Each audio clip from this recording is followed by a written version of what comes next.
Alors Denis, lui aussi, obligé de pointer alors qu'il a... Bonne revue de cette dernière main qui me rappelle un véritable souvenir de ce final de Master 100 Limoges en 2004. Main très impressionnante. Je vous laisse le soin de regarder sous les commentaires de Marco Fouillot. C'est le plus clair de son temps à tirer, Claudie.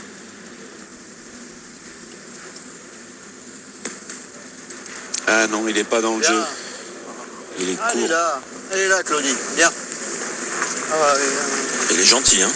Oui, c'est-à-dire c'est le bon esprit que l'on pourrait mettre en avant aussi de Christian Fasino, qui est un grand champion, mais qui est aussi un leader. Il sait ne pas mettre trop de poids sur ses partenaires, et ça c'est toujours bien dans une partie de boule, dans une finale, quelle qu'elle soit. Disons qu'ils n'ont pas trop l'habitude de jouer ensemble. Et puis en plus, Claudie Webel, c'est un garçon qui est vraiment charmant et on peut rien lui reprocher. Hein. Bruno Rocher, là attention. C'est la mauvaise.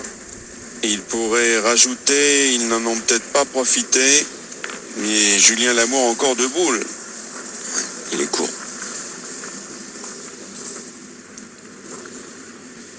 Je sais pas. Il est court, ils ne pourront pas tirer. Maintenant, elle peut peut-être t'aider si t'es un peu bas. Allez. Ah, je vais être haut. Et cette année, Julien Lamour a gagné le mondial de Millau avec Éric Sirot et Bruno Le Boursicot. Belle saison pour lui, pour ce jeune espoir. Ah, il est vraiment à la porte de l'équipe de France. Hein.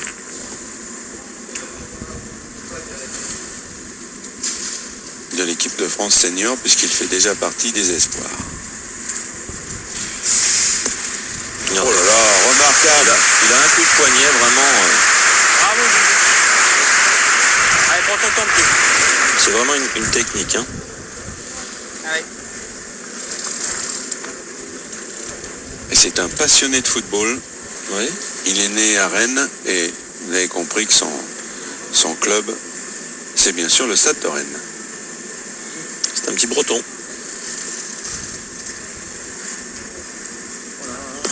Ah là, vous voyez, là, c'est pareil, c'est la répétition de ce qu'on a vu. La réception n'est pas bonne. Ça va faire 2 points. 2 points supplémentaires pour Christian, pour Lamour, Rocher, Le Boursicot, et qui ont fait le break 7-2. 7-2, attention, on le répète, finale en 13. Il faut se méfier, il faut réagir.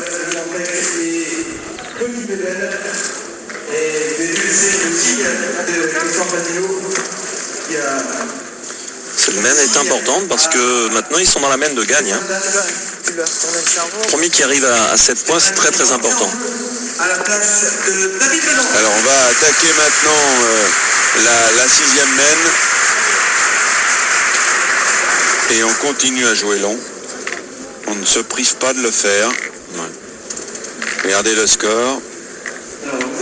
7-2, il n'y a pas encore péril en la demeure, mais il ne faut pas laisser partir trop vite les adversaires, parce qu'on l'a vu ce matin, c'est un peu comme la fable du lièvre et de la tortue, ils sont partis trop tard, les champions du monde, Quintet, Suchot, Lacroix, ils ont été menés 8-0, ils sont revenus, mais ils ont échoué 13-9. Alors là, on vient de voir Stéphane Datt. Alors on vous a dit qu'il y avait au stade expérimental des nouveautés, on a parlé du rond, on a parlé du chronomètre, 1 minute pour jouer. On va parler maintenant, un peu comme au championnat du monde. Vous voyez ce beau bébé au milieu, Stéphane Datt, c'est le 4e joueur de l'équipe Fasino. Ouais. Avant, ça n'existait pas, c'est un peu une nouveauté. Ça s'est fait donc depuis le championnat du monde, là, il y a 3 ans. Et justement, Stéphane Datt a déjà une sélection d'équipe de France, il y a 2 ans, pour le mondial 2002. Alors donc il faut savoir que ce 4e joueur est là, dans l'attente, on décide et à tout moment, à l'attaque d'une main, il peut faire son apparition. Mais c'est un choix qui est très difficile à ce moment de la partie, parce que moi je pense que j'aurais fait tirer Claudie Webel. Et oui, parce qu'il est froid, il n'a pas joué. tout d'un coup, Fasino a décidé, il est mené 7-2, de jouer l'attaque. Alors le Dantec est allé se reposer sur la chaise. Finalement, c'est Stéphane qui prend le relais, mais conséquence, il vient de faire un trou. C'est très difficile pour lui d'entrer dans cette partie-là. Aïe! Eh oui. C'est dommage pour lui parce que c'est un garçon qui est très très fort. Et là, bon, malheureusement, il rentre là, il manque 2 fois, il met son équipe en péril. Mais c'est très difficile. Et à la pétanque, souvent on dit on a le droit de rater une boule, mais jamais de manquer double. Ça, c'était Cocoyan qui me disait ça. Lorsque je jouais avec Coco, avec qui j'ai gagné bien sûr 2 fois le mondial à Marseillaise, il me dit, petit, tu peux manquer autant de boules que tu veux, mais ne manque jamais double. Cocoyan qui a gagné 6 fois la Marseillaise. Alors Denis Webel, va falloir un petit peu rattraper le coup. Claudie Webel, rattraper le coup. Là, il faut qu'il tire boule et bouchon. Hein. Ça va mal. Et justement, puisqu'on parlait de Marseille, il faut rappeler que la Marseillaise, c'est sur France Télévisions, toujours début juillet. L'année prochaine, ils vont vivre une formidable année, puisqu'à la fin juin, il y aura aussi les championnats de France triplette seniors, les féminines. Si, il y aura les femmes et les hommes. Et oui, puis il y a le mondial féminin, bien sûr, forcément, la Marseillaise. Mais l'année prochaine, il va y avoir énormément de tournois dans le sud. De très très gros tournois justement en Corse. Et je fais un petit coucou à mes amis corses de Porto Vecchio. Les 2 Christophe en particulier. Claudie Webel, très très important pour lui d'y frapper. Hein.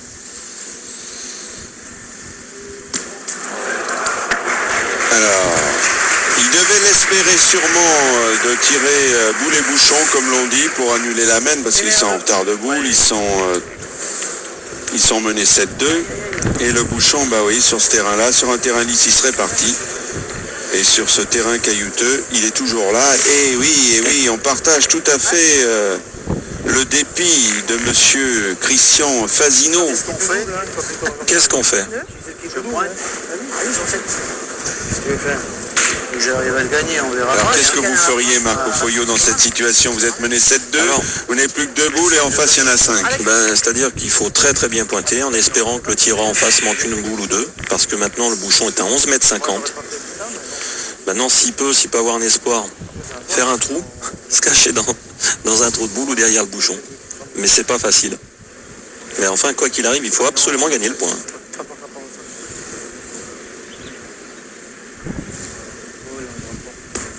Oh, il n'arrive pas. Oh là là, la catastrophe. Alors là, catastrophe pour Christian Fasino et ses coéquipiers. C'est un changement efficace. Hein.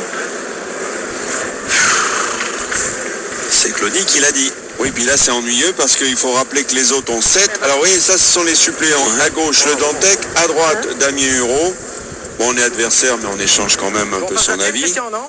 Et puis va-t-on assister à une sensation dans cette finale où Christian Fasino faisait figure de favori, quand on pense que le Boursicot, Lamour et Rocher ont arraché in extremis leur qualification à Palavas-les-Faux au détriment de Marco Foglio, il en sait quelque chose. Bien sûr, puisqu'on termine 5e malheureusement. Et ils sont là, peut-être en train de gagner les Masters 2004. Fasino, que va-t-il faire? Il faut qu'il rentre par deux peut-être, non? Eh ben, il vous a entendu, Marco. Il est rentré par deux, ça va forcer l'autre équipe à peut-être changer de tactique, à moins que le Boursicot, qui est un formidable canonnier, en décide autrement. Deux possibilités. On joue gentiment, on fait 4 points, on monte à 11, mais ça ne fait pas gagner. Ou quand on a la force de Bruno Le Boursicot, je crois qu'ils vont envoyer Bruno. Justement, quand on fait de la pétanque de haut niveau, lorsqu'il y a possibilité de gagne, il faut jouer la gagne. Seulement, bon, maintenant, il y a 11 mètres quand même. Hein. Mais il est capable. Hein. Ouh là là. Allez, Bruno Le Boursicot, 3e participation. Et ben voilà, comme d'hab. Oui, puis attendez, très important, il est resté dans le cadre. Vous voyez, les deux boules blanches, au milieu une boule noire. S'il vient à taper la boule et il reste dans le cadre, ben, ça sera fini. Cette finale sera beaucoup plus courte qu'on pouvait l'imaginer, alors que les demi-finales ont été très disputées. Lui, il aura fait le 1000. S'il fait carreau là, il aura fait le 1000. Attention, on retient son souffle. Et bien regardez, voilà François Coquet l'a suivi avec sa caméra là qui est au pied de l'aire de jeu. Bien vous voyez, en moins d'une heure, ça a été vite expédié. Victoire surprise sans aucun doute de Bruno Le Boursico, Julien Lamour, Bruno Rocher. Sur ce carreau enfin, je vous souhaite une bonne après-midi, bon confinement. Et n'oubliez pas de s'abonner à notre chaîne pour avoir de nouveau sur les mains nostalgiques, les très bonnes mains qui ont existé dans notre sport de pétanque.